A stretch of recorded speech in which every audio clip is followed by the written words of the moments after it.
Today's theme is on ocean sustainability, fisheries and climate change. I'm going to talk mostly about drifting fads, especially in the Western and Central Pacific Ocean. Their use, their concerns regarding their loss and their abandonment, but also some regulation aspects around this. So I'm sure you're all aware of the Percent fisheries, and that is one of the main fishing gear used in the WCPO, with 70% of the tuna global of the tuna catch is made from the Percent fisheries. It's mainly targeting the skipjack, a bit of yellowfin and few of big eye. So the Percent fisheries. So here.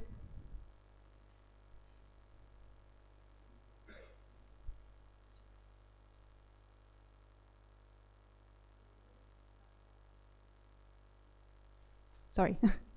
So here is a graphic which shows like the main fishing gears are used in the WCPO, and the Percent fishery just exploded during the 80s, and so the Percent fishing, there are several fishing modes that are used at the beginning, and still the case today. They're fishing on free school, and so that's the half of the catch today are made on free school, but at some point fishers realized that the catch were also efficient on natural objects such as the logs or also like dead animals, and so they're starting to deploy to fish on logs, but they're starting to deploy their own structure like fads, fish aggregating devices, which could be drifting or anchored. So just to remind the definition of fish aggregating devices, so it's any man-made or partly man-made floating or semi-submerged device. It can be anchor or drifting, and the purpose is to aggregate fish under.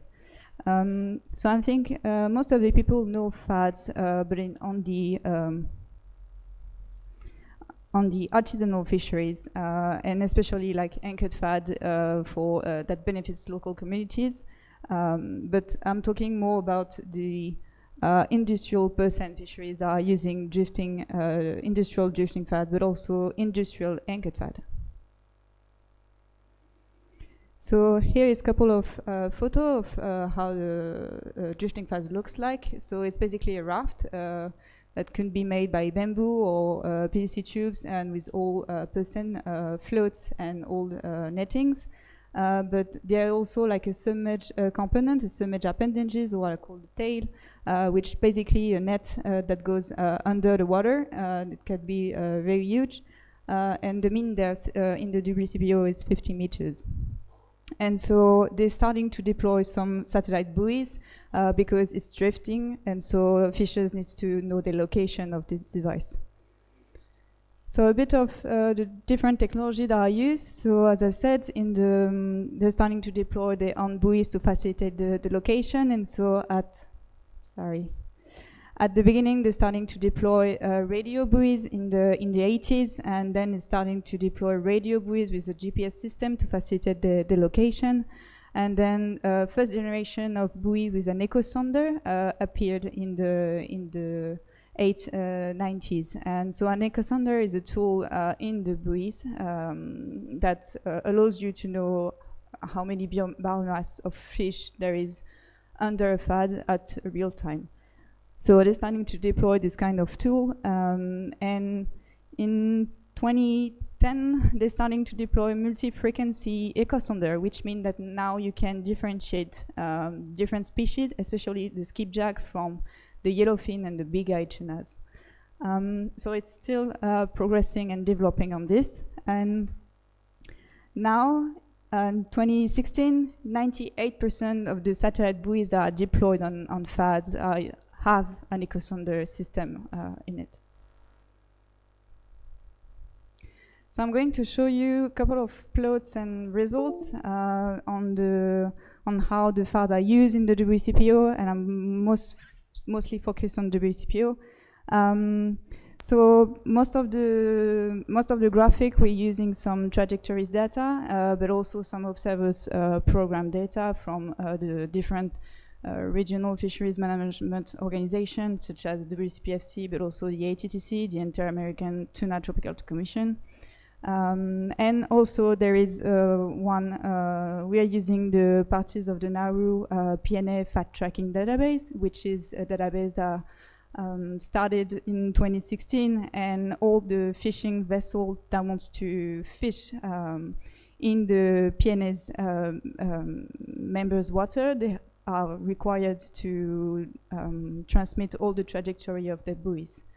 So this is the first plot. It's on the drifting fat deployments between 2016 and 2020. So it shows the average number of deployments per year per one-day resale. So here in the eastern part of the Pacific, it's mostly in the equator, the deployments, and then you have a higher density of deployments in Kiribati, Phoenix Island, so I'm not wrong, sorry. Sorry? Oh, okay. So in, next to Kiribati here, also here in Tuvalu, and then when we look at the drifting fat density, so this is the average number of density of drifting fat per month in DPO and WPO and WCPO. So the fat density are aggregating around the equator, just north and the south, and in the WCPO there is a high density around Tuvalu and Kiribati, and also at the north of Solomon Islands. So this is the animation which shows the PNA fat tracking database, and shows like the different trajectory of all the buoys that have been registered. So you have the time up there, and so you can see like the main drifting patterns, and so it's basically going to from the east toward the west. In here you can see there is also like a counter current that goes on the other side. You can also see in some areas that buoys seems to appear and disappear a bit like by magic. It's not magic. It's just because that at the beginning of the PNA fat tracking database, they required to give the trajectory of their buoys within the PNA's waters members, and so you have some kind of geofence, and so we have no idea what's happened in the high seas, for instance, and now it's starting to modify the PNA fat tracking database on that. So here is basically almost the same kind of information.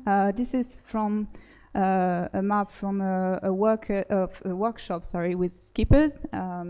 So actually, they were asking about the main drifting pattern that you can see in the blue arrows like this, and we started also to ask them about the fate of the fads and the buoys, and so. This is the main currents from the point of view of skippers. So you have the equator here, and so that's the main current from the east to the west. You have also here in the WCPO. You also find the countercurrent here, but it's less predictable in the WCPO as there are many islands. In the east, you have this current, but you have also like this current that goes either in the south or either in the north, and they ask about the stranded fad areas, the potential stranded fad areas, and they say like French Peninsula, for instance, in red, Kiribati here, the Cook Islands are high stranding fad hotspot of stranding events, and also they're starting to say we have some hotspots of drifting fad loss or abandoned that are highlighted in purple. So from here, when they reach this kind of area, they kind of lost or abandoned. Talking about the fate of the fads, once is quitting the fishing grounds or so we started to look at the fate of the fat given the fat trajectory data. So for instance, 11% of them are being found stranded, so it's based on the last positions, the speed of the last positions from the satellite buoys. So 11% of them are being found stranded, 6% of them are retrieved, and there is two major columns that are either kind of abandoned or uncertain fate, which like the last position, it didn't give a well-known fate of those satellite buoys, and so this represents 82% of the buoys that present an unknown fate.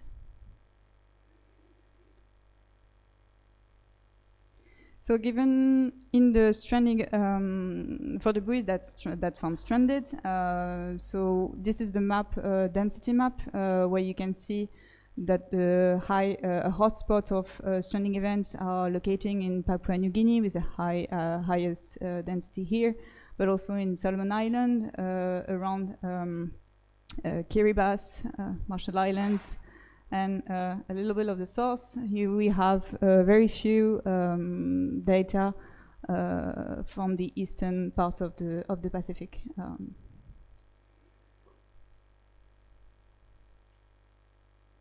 Just to summarize what I was saying, so 46 to 65,000 of FADs are deployed each year and estimated in the Pacific Ocean on the whole. It's mainly deployed in the equatorial areas, and this extensive use of FADs, it's created a high rate of FAD loss and abandonment, and stranding events are highly underestimated just based on the trajectories data that we have access. So there is a lack of information on the environmental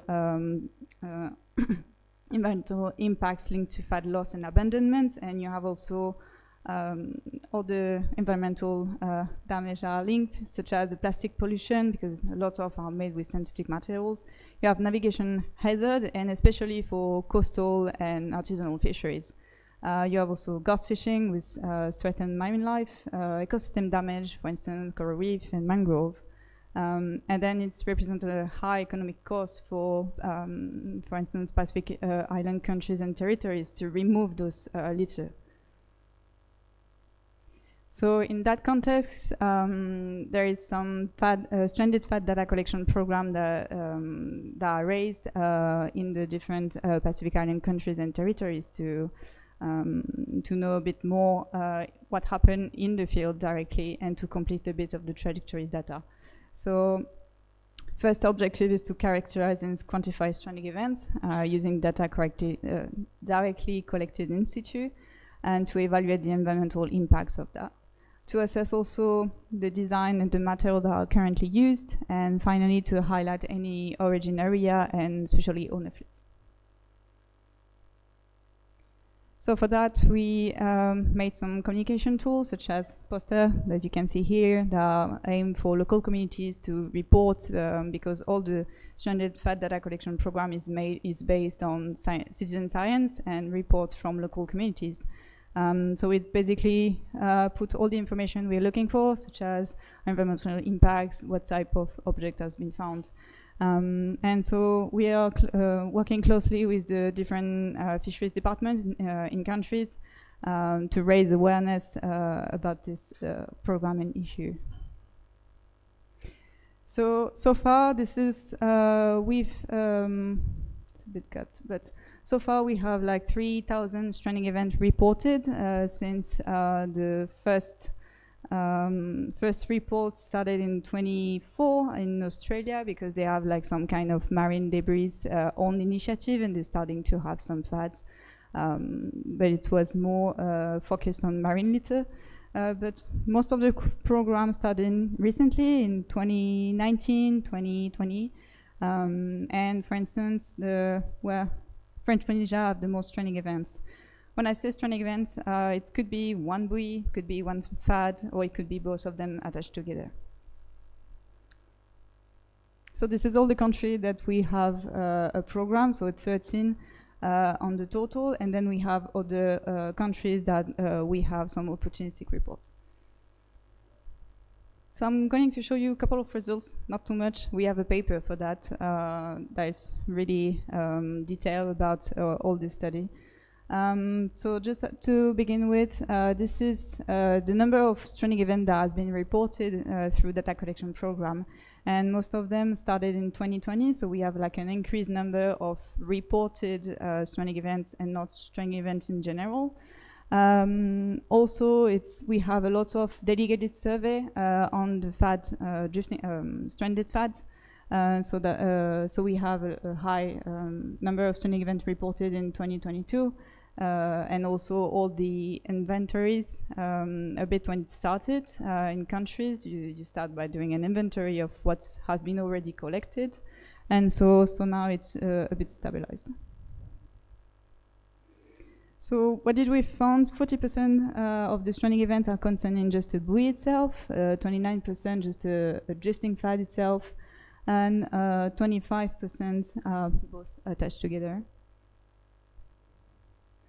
So here's the spatial distribution of stranding events that has been reported through the data collection program.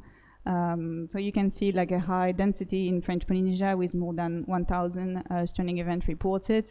Then you have a lot in Cook Island, Wallis and Futuna. You have also a lot in Australia and also in Marshall Island, Federal States of Micronesia and Hawaii, and that's not the only countries.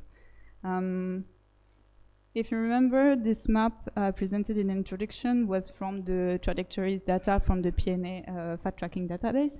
It shows that a lot of stranding events happening in Papua New Guinea, Solomon Islands, and more in the western part, and very few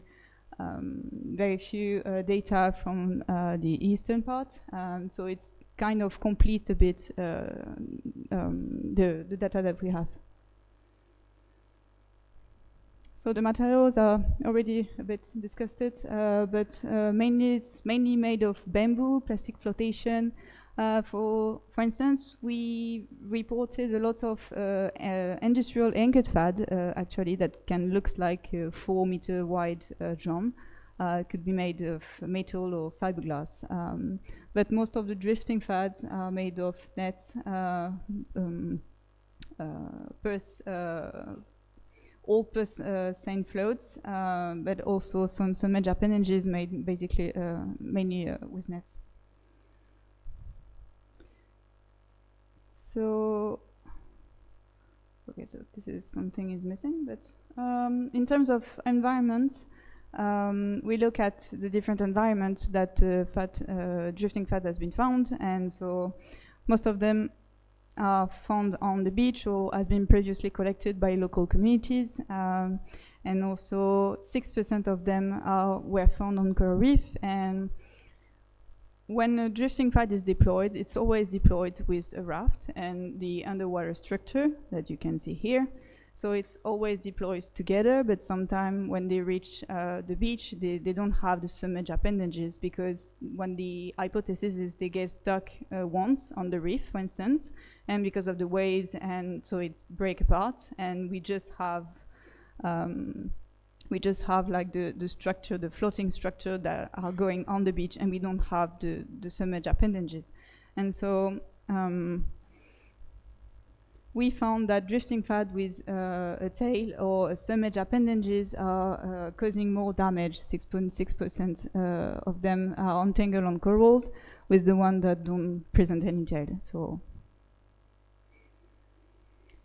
this is also a map that, because we looked at the different origin of the buoys that have been found stranded in the different countries. So for instance, this map is from French Polynesia. So in black, just ignore the colors and the different symbol.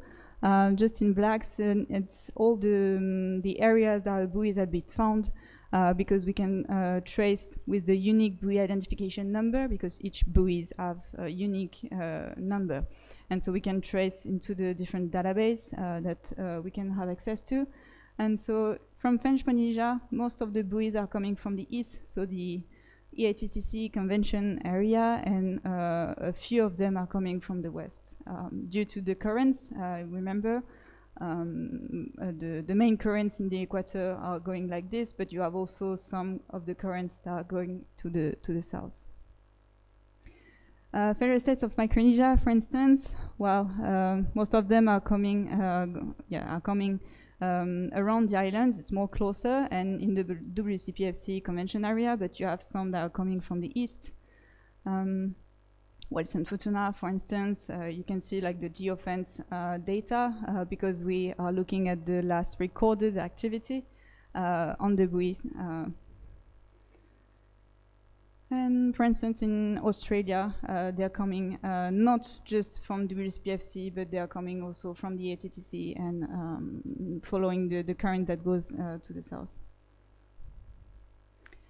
So I'm finished with all the drifting FAD, the stranded FAD data collection program and results. I'm going to just talk a bit of the regulations, but I am not an expert on legal aspects. It's just try to summarize what it exists and the main regulation that exists.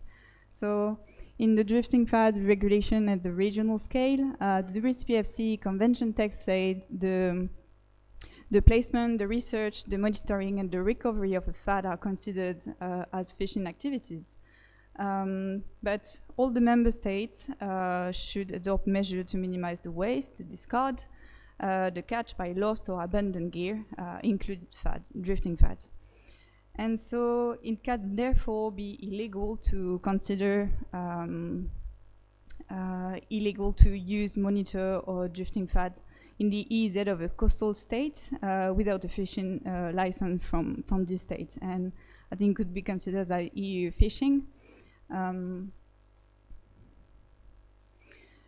So in the Pacific Ocean, you have like two RFMOs. So you have the WCPFC on the western part and the ATTC on the eastern part.